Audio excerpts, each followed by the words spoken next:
आपको लिए चलते हैं सीधा राजधानी जयपुर के राधा मोहन मंदिर। हम तस्वीरें आपके सामने रख रहे हैं और जिस पल का हर एक श्रद्धालु, राजस्थान वासी, देशवासी इंतजार कर रहा था, वो पल, वो खूबसूरत क्षण, खूबसूरत तस्वीरें आपके सामने। भगवान कृष्ण का अभिषेक यहाँ किया जा रहा है, जन्म भगवान कृष्ण का हो चुका है और ये तस्वीरें सीधी आपके सामने एनडीटीवी राजस्थान रख रहा है। ये खूबसूरत अलौकिक तस्वीरें आपके सामने भगवान कृष्ण के कान्हा के अभिषेक की ये तस्वीरें। तो देखिए, कान्हा को माखन बहुत पसंद रहा और इसलिए उन्हें माखन चोर भी कहते हैं और माखन से ही कान्हा का अभिषेक यहाँ किया जा रहा है। और ये जो पल है, ये क्षण अपनी आंखों में कैद करने के लिए, भगवान कृष्ण को निहारने के लिए बड़ी संख्या में जो श्रद्धालु हैं वो राधा मोहन मंदिर पहुंचे हुए हैं। वहीं से ये एक्सक्लूसिव तस्वीर आपके सामने हम रख रहे हैं। तो हाथों में मुरली लिए, मुरली मनोहर उन्हें कहा जाता है।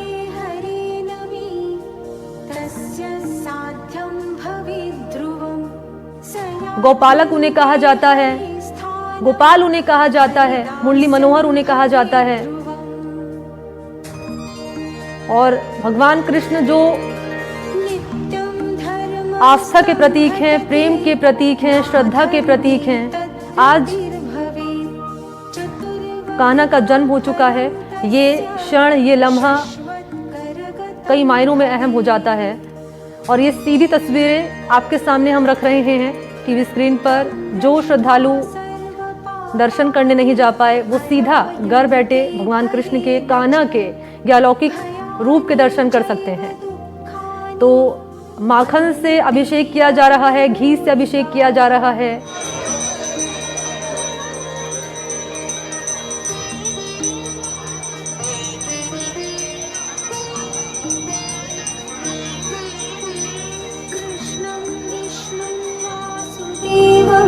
परमात्मानमीश्वरं गोविन्दं परमानन्दं एकम् अक्षरमच्युतम् गोपेश्वरं च गोपीशं गोपं गोरक्षकं विभुं गवामीशं च गोष्ठस्थं गोवत्सपुच्छधारिणम्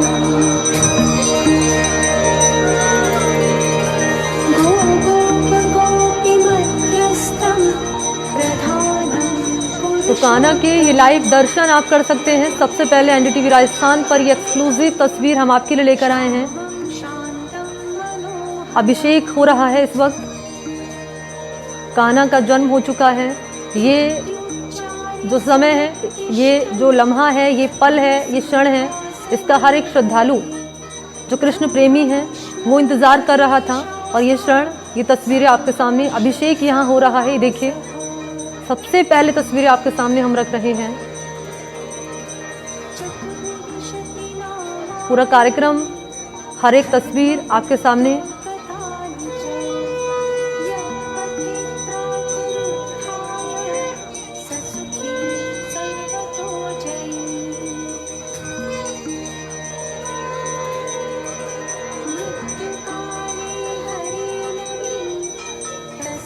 साध्यं भवेत् ध्रुवं सयात्यन्ते हरिस्थानं हरिदास्यं भवेत् ध्रुवम्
और हमारे सहयोगी हैं शशि मोहन शर्मा, मंदिर के भीतर उनकी मौजूदगी है, वहीं से ये तस्वीरें सीधा दर्शकों के सामने रख रहे हैं। और ये तस्वीरें शशि मोहन शर्मा अहम हो जाती है क्योंकि इसी क्षण का, इसी पल का हर एक श्रद्धालु इंतजार कर रहा था और वो पल अब आ चुका है जब भगवान कृष्ण कान्हा का यहाँ अभिषेक किया जा रहा है। देखिए, भगवान का जन्म हुआ, उसके बाद में अभिषेक हुआ, फिर आरती हुई और फिर एक बार अभिषेक। और ये जो अभिषेक हो रहा है, जो बाल स्वरूप का अभिषेक आप देख रहे हैं, जिसमें मुख्य प्रतिमा भी है और गिरिराज जी का जो शिलाखंड है गिरिराज पर्वत का, उसका भी अभिषेक हो रहा है। सभी जो पंचगव्य हैं, पंचामृत हैं, उनसे अभिषेक हो रहा है।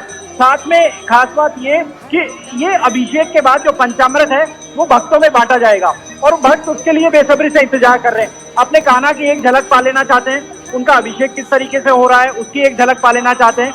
और उस अभिषेक के बाद में जो पंचामृत का प्रसाद उनको मिलेगा, वो प्रसाद भी वो पा लेना चाहते हैं। और ये प्रक्रिया शुरू हो चुकी है। अभिषेक के बाद में जब ये पात्र भर गया, जहाँ श्री कृष्ण जी के बाल स्वरूप को रखा हुआ है, जब ये पात्र भर गया उसके बाद में इसे खाली किया गया और भक्तों में प्रसाद वितरण शुरू हो चुका है। वो तस्वीरें भी थोड़ी देर में हम आपको दिखाएंगे। फिलहाल ये जो अभिषेक हो रहा है यहाँ पर भगवान का, उस अभिषेक की तस्वीरें आप देखिए। श्री कृष्ण कन्हैया जन्म ले चुके हैं। हाथी घोड़ा पाल की जय कन्हैया लाल की के स्लोगन के वाक्य को उच्चारण करते हुए लोग अपने कृष्ण कन्हैया का स्वागत कर रहे हैं।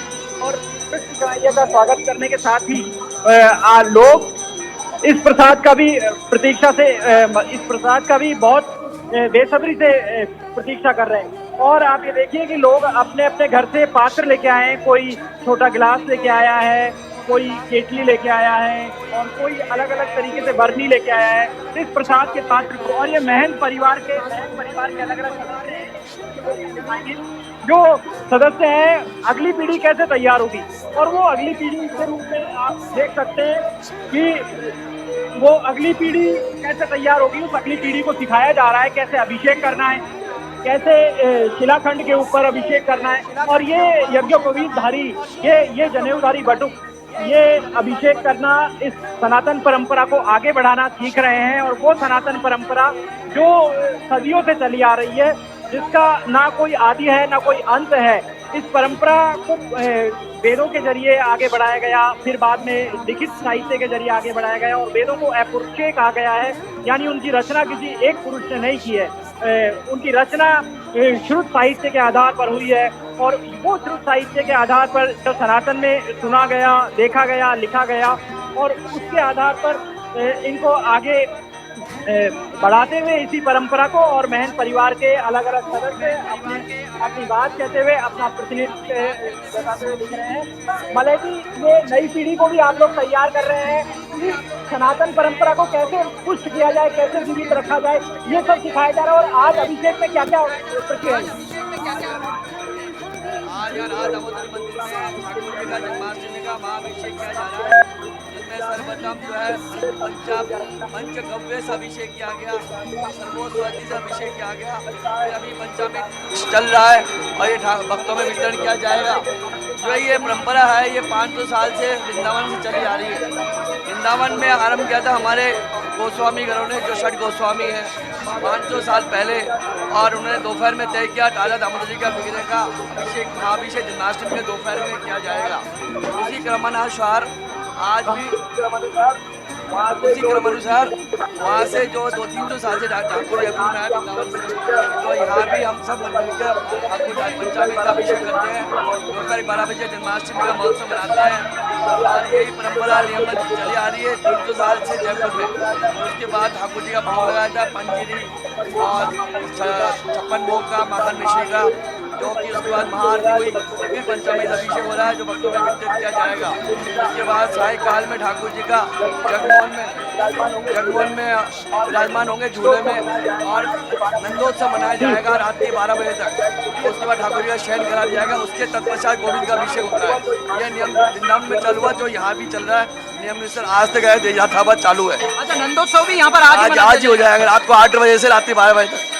और ये जो परंपरा है, ये शिलाखंड की भी अभिषेक किया गया। शिलाखंड आपके परिवार को श्री कृष्ण ने दिया? ये भगवान श्री कृष्ण ने सनातन गोस्वामी जी को दिया था। सनातन गोस्वामी से हमारे पूर्वज थे, जिन्होंने जीव गोस्वामी को शिला दी और उन्हें कहा राजा दामोदर में इनकी सेवा करो। तो शिला जीव गोस्वामी जी ने वृंदावन में राधा दामोदर स्थापित किया। और फिर वहाँ से 300 साल में राधा दामोदर जयपुर आए वृंदावन से, तो शिला भी आ गई और एक साथ ही महाअभिषेक किया जाता है शिला का भी, जो कि गिरिराज जी भगवान स्वयं श्री कृष्ण है। उनमें ठाकुर जी का चरण चिन्ह है, बांसुरों का चिन्ह है, गौ के खुर का चिन्ह है, जिनका महाअभिषेक किया जा रहा है राधा दामोदर जी मंदिर में राधा दामोदर जी के साथ। जय श्री राधे। मतलब कि कितनी पीढ़ियां एक साथ इस पूजन में शामिल हुई? मेरी 16वीं पीढ़ी है, मैं 16वीं पीढ़ी हूँ जीव गोस्वामी जी के बाद। नहीं, अभी कितनी पीढ़ी के लोग मौजूद हैं? अभी तो मेरे बच्चे हैं, दोनों बेटे हैं, उन्होंने हम अभिषेक किया है। जो 17वीं पीढ़ी है, 16 की 17वीं पीढ़ी है, उसके बाद अभी तो बच्चे हैं, उसके बाद उनका पीढ़ी चलेगी बच्चों की। भगवान भी ये दोपहर में जन्म की जो परंपरा है ये केवल यहीं पर मनाई जाती है हिंदुस्तान में, इसका क्या कारण है? इसका कारण यही है कि ये जो ठाकुर जी वृंदावन में प्रकट हुए वो गोविंद देव जी के बाद प्रकट हुए। गोविंद देव जी के बाद प्रकट हुए, चूँकि राधा दामोदर जी गोविंद की सेवा हमारे जो गोस्वामी जी थे पूर्वज, जीव गोस्वामी और रूप गोस्वामी और सनातन गोस्वामी, जिनके पीछे गोविंद है, गोविंद और वृंदावन है, उन्होंने सब एक साथ सेवा करते थे वृंदावन में। फिर वो जन्माष्टमी में ठाकुर जी की एक साथ सेवा नहीं हो सकती है, और जो दामोदर जी भगवान है उनका बाल स्वरूप है 2.5 साल के बच्चे का, तो उन्होंने ये क्रम बांधा कि दोपहर 12 बजे महाअभिषेक करेंगे राधा दामोदर जी का, और रात्रि 12 बजे गोविंद जी का अभिषेक करेंगे। उसी नियम अनुसार कर्म अनुसार ये अभिषेक किया जा रहा है, और आगे ऐसे ही चलेगा।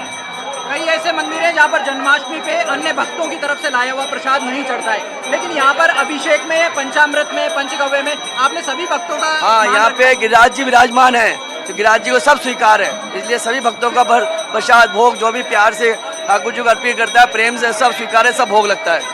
गिरिराज जी हैं। आपने देखा किस तरीके से यहाँ पर जो श्री कृष्ण जी हैं, ठाकुर जी का अभिषेक हो रहा है। और ये देखिए, कैमरा पर्सन निर्मल दिखाएंगे आपको, ये पात्र भर गया है और इस पात्र को भर के वापस भक्तों में वितरण के लिए इसको भेजा जा रहा है। ये प्रसाद वितरण हो रहा है। आप ये देखिए, बड़ी बोतल, कौन ज़्यादा प्रसाद ले जा सकता है, कौन कितना ज़्यादा प्रसाद ले जा सकता है, इसकी होड़ है। और ये सहयोगी कैमरा पर्सन निर्मल के साथ में दिखाएंगे। ये देखिए, जिसको जो चीज़ हाथ लगी, किसी को अगर थैली हाथ लगी तो थैली ले ली, किसी को पात्र हाथ लगा तो पात्र ले लिया। और ये है इस प्रसाद का महत्व, और ये है इस प्रसाद के प्रति लोगों में उत्कंठा। किसी की बोतल अगर बदल गई है तो फिर से अपनी ही बोतल को लेना चाहता है।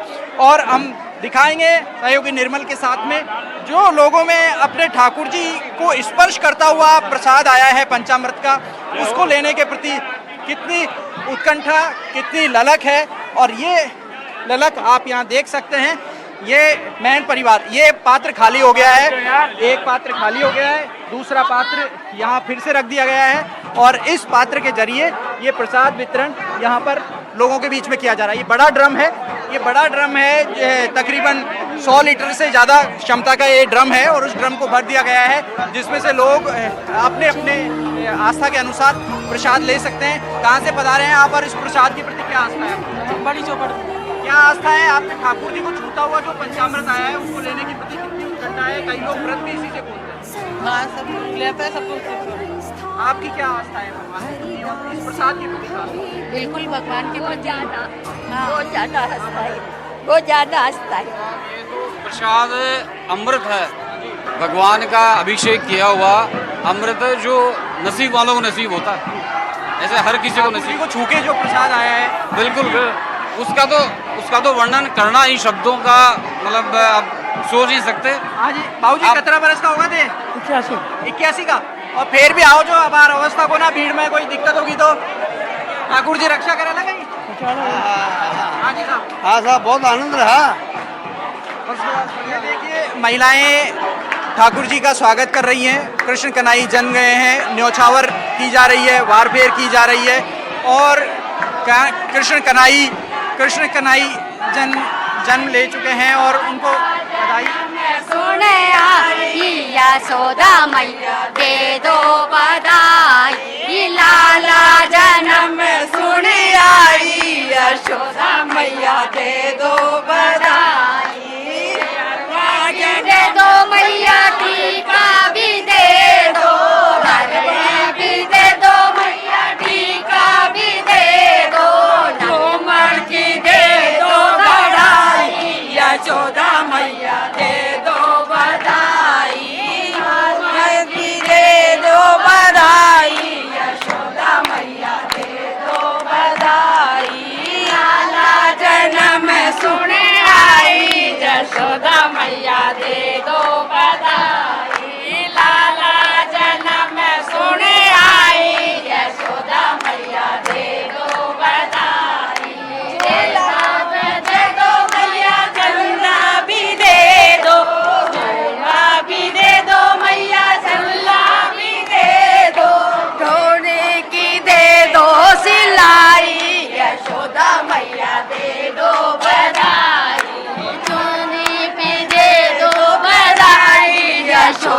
मैया दे दो बधाई, तगड़ी बिल जन्म सुने आई, यशोदा मैया दे दो बधाई, पायल भी जन्म सुने आई, यशोदा मैया दे दो बधाई, दे दो बधाई मैया दे दो बधाई, दे दो बधाई मैया दे दो बधाई, लाला जन्म सुने आई, यशोदा मैया दे दो बधाई, लाला जन्म सुने आई, यशोदा मैया दे दो बधाई, लाला जन्म सुने आई, यशोदा मैया दे दो बधाई, लाला जन्म सुने आई, यशोदा मैया दे दो बधाई, तगड़ी भी दे दो मैया, पायल भी दे दो,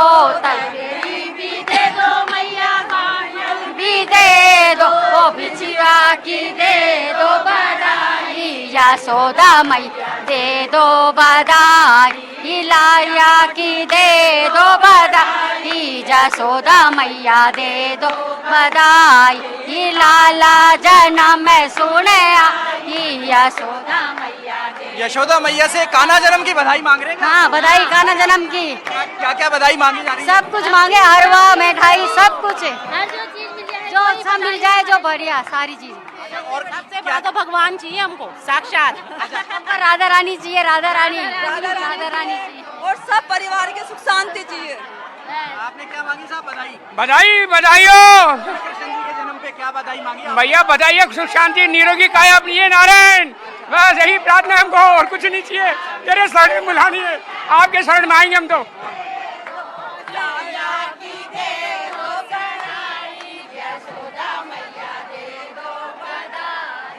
आपने क्या क्या बधाइयाँ मांग ली? सब कुछ, क्या क्या, सब कुछ में क्या क्या? परिवार की सुख शांति और अपने देश में सुख शांति बनी रहे, बस यही चाहिए और कुछ नहीं। बस यही सनातन का भाव है शायद कि जो देश में सुख शांति- है, यही सनातन का भाव है जो देश में। बस देश में सुख शांति बनी रहे, यही चाहिए और कुछ, और परिवार में सब सुखी रहे। लेकिन टीका, बिंदिया, बिछिया सब मांगी जा रही वो तो लड़की रखड़ी, टीकी, बिंदिया सब भगवान से सुहाग की सामान मांगते राधा रानी से, कि राधा रानी हमारा सुहाग बनाए रखे, बस यही कामना है। तो आपने देखा कि राधा रानी के जो सुहाग हैं वो बने रहे और इन सब का सुहाग बना रहे, देश में शांति रहे, घर में परिवार में शांति रहे। और फिर कुछ लोग तो ये भी कह रहे हैं कि हमको बुला लो तो जाना वहीं है, इसलिए। और ये श्री कृष्ण जी कृष्ण कन्हई जन्मे हैं तो उनके जन्म के बाद में खुश हैं और लड्डू मांगे जा रहे हैं। ठीक है, आप रहिएगा मेरे साथ। शशि मोहन, में लौटूंगी आपके पास और अलग अलग शहरों की तस्वीरें भी हम दर्शकों को दिखा देते हैं। चित्तौड़गढ़ से इस वक्त मेरे साथ सलमान मंसूरी हैं, सावरा सेठ मंदिर में उनकी मौजूदगी है। मैं चाहूंगी सलमान, यहाँ की तस्वीरें आप दिखाइए, यहाँ कितना उत्साह जो है भक्तों में नजर आ रहे हैं, और बातचीत करिए श्रद्धालुओं से। देखिए, मैंने बता दूं, इस समय जो मैं सावलिया सेठ के दरबार पे हूँ, वहां पर जो है भक्तों की लगातार जो संख्या वो बढ़ती हुई जा रही है, और लगभग जो आज एक ही दिन में तकरीबन 5 लाख लोग यहाँ पहुंचने वाला है। और यहाँ जो मंदिर मंडल की जो अध्यक्ष हैं उनसे इस बारे में आज बातचीत करेंगे कि आज जो प्रोग्राम है वो क्या होने वाला है यहाँ पर। सर, बात करें आज तक किस तरह से प्रोग्राम होने वाले हैं? आज जन्माष्टमी है,